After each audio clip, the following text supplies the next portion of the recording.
thousands of students are learning virtually instead of inside classrooms, and teachers are adapting to this new normal right along with their students. Local 12's Jenna Cisneros joins us this morning after speaking with Miami University professors. And Jenna, they're getting pretty creative about this, aren't they?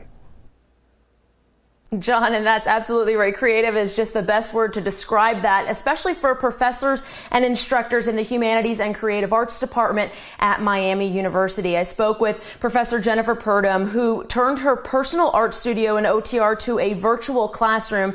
And while she's taught online classes before, she says teaching a virtual studio class is completely different, something in fact she's never done before, and has learned to quickly adapt and come up with ways to best help her students. She has about 5 of these phone adapters around her studio to give her different angles to show her hands as she works. She says one of the biggest things is coaching more than teaching in the arts. So with her hands on film, she shows them what she's doing at the same time she's talking to them.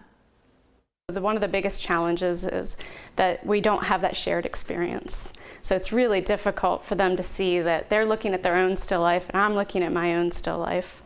And how do we know what we're seeing? Because drawing's really just about how to see.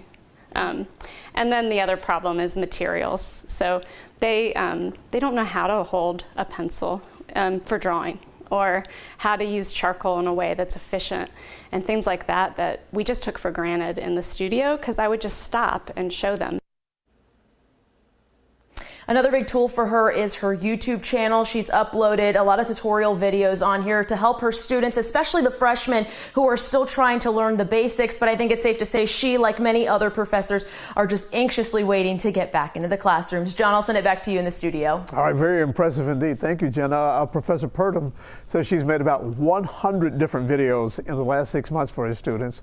Classes for undergraduate students are being held online until at least September 21st.